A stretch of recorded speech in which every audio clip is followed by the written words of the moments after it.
right, I'm here with Michael Cow and Kim Gibson with IC3D in Columbus, Ohio. So what's going on, guys? Hey, Andy. Welcome back to Rapid. First time in a couple years. We're back in person. This is exciting. It's been a great conference so far. Lots of very cool things. But I think more importantly, what you guys are doing in Columbus, which is some really cool stuff. We had the opportunity to visit the facility when we had TRX in Columbus, and some really neat things going on. And I think what everybody kind of took away from being at your place was you guys always seem to be on the cutting edge and always seem to be forward thinking in terms of how can we take advantage of the trends in the industry and where additive manufacturing is going.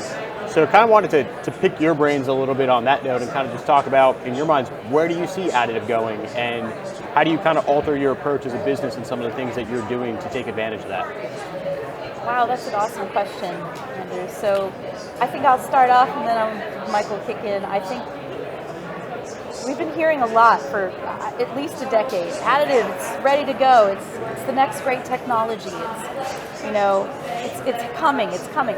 Well, I believe it's here to stay. I believe it's time to move forward. I believe that AM is ready to be used. There's more applications being developed.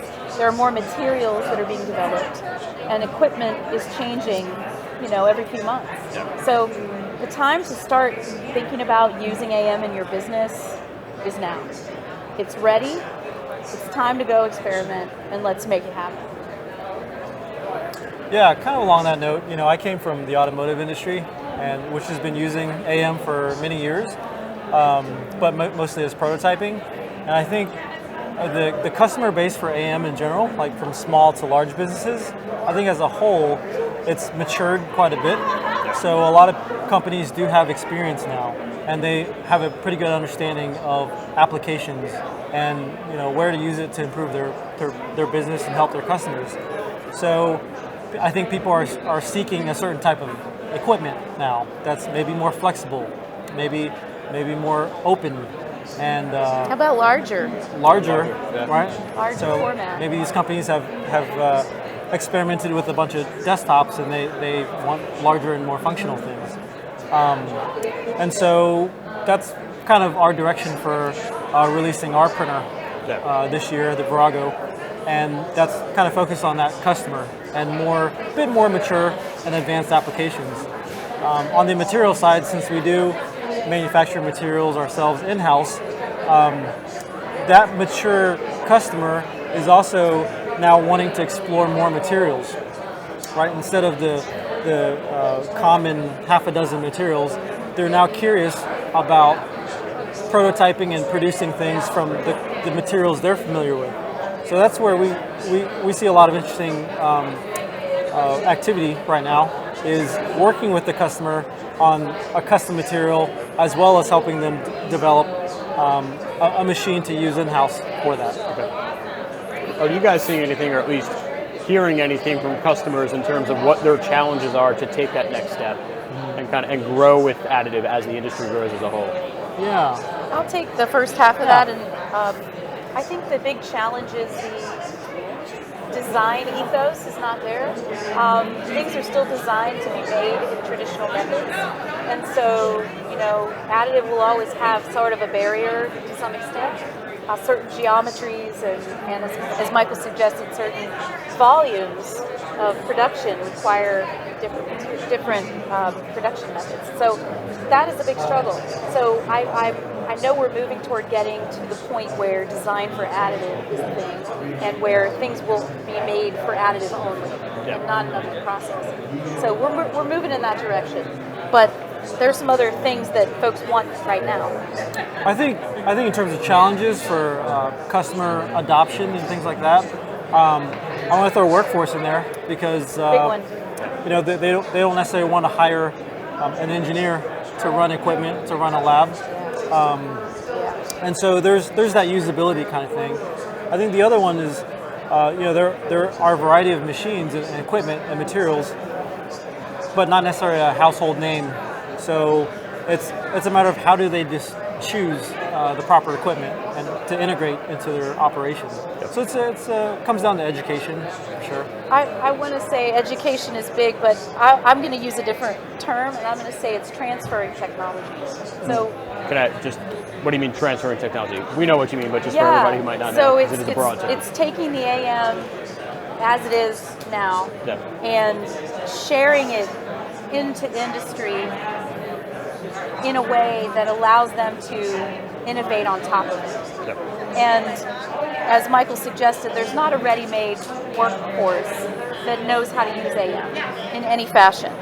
And so you find that you have to hire somebody at a very high level of expertise and experience, which is more expensive. And the smaller tier 2s are not going to necessarily be able to afford that kind of talent, tier 2 manufacturers. So what Michael's suggesting is that it's up to AM companies like us to help transfer that technology to the customer in a meaningful way, in a most open and collaborative way as we can. I think some of the larger organizations, like including DoD, for instance, they're putting a lot of thought into building the digital threads, from beginning to end. And I think a lot of private companies, especially small, medium, they might not necessarily have all these pieces, the infrastructure set up.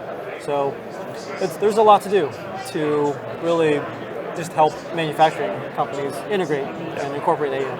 Yeah, big time. Well, and it's definitely something it fits with in terms of what seems to be your culture in terms of being collaborative and moving the industry forward as a whole. Speaking of that, in terms of being out there in the community, I don't want to let you guys get off the seats here without talking about your Toys for Tots program. Right. It is so cool to see it, and it was so successful last year, and I know we're looking forward to being a part of it, hopefully this year, and helping you guys out. But please, share what you guys have been doing with it, the program, how it came about, where you hope it's going. Sure. So I'll take that one. Yeah. The Toys for Tots program was launched 4 years ago, if you can believe that. Or we just had an idea that, we could just print some toys for kids and just, give it to them, give it to the Marines, let the Marines distribute. And the first year it started out with 150 toys, which we printed ourselves. It was a little robot, one piece, whatever. The second year we're like, okay, well, that took a little effort. So we're a small company, so let's get some friends. So we called up some people that we trusted. We're like, hey, can you help us with this? And we got about 10 people said, yeah. 1,500 toys later, that was a great campaign. Then the third year was 2020. And I don't know if I need to tell any of our people here what happened in 2020. So where 3D printing really stepped up to, in a big way, to print PPE and help in the COVID crisis in the early days. And as did you guys, as you mentioned as well. Yes, thank you. IC3D played a very integral role in America Makes initial COVID responses, and you all do have it in your own program as well. So. Yes, and what that leveraged for us, because we'd already been doing this kind of thing, the Toys for Tots program, was we had about something over 200 people already signed up for the PPE, so it was easy to transition them to print toys. And so last year, the network printed 18,000 toys that we distributed in Michigan and Ohio. Wow. And so we decided to take a step back and figure out how do we really create a distributed manufacturing network just with our customers and the people that we work with. This year, happy to announce that we have over 450 printer elves signed up. This is our distributed manufacturing network. Is this everything from makers to companies, or? It's makers, it's companies, it's schools, individual classrooms inside schools, universities. It runs the gamut. So we have a goal to distribute 50,000 toys through the U.S. Marine Corps Reserve Network for Toys for Tots. That is so cool. So that's kind of a big deal. But I think from an industry perspective, what we're most excited about is what it means for distributed manufacturing. What do you think, Michael? Yeah, that was one of the original thoughts was, hey, we have a lot of customers who are printing in all kinds of organizations and in their basement, and there's a lot of idle machine time. And it doesn't take that much electricity or cost to run a machine. Yeah. So what if they can be printing something useful in that idle time? So distributed manufacturing, right? And plug for you, it's the same values as the AMCPR concept of hey, how can we kind of at least connect the network together to help solve a problem together quickly. Yep. And to be ready, right? We always be talk ready. about And to be ready, right. It's totally about readiness. So whether it's a natural disaster or a pandemic or any kind of supply chain issue, if raw materials or something if there are logistics issues, right? I mean, we've seen a lot of that in the past couple years, sea freight and stuff like that. Yeah, so I think it's no contest. It's the path forward. I mean, the value is humongous.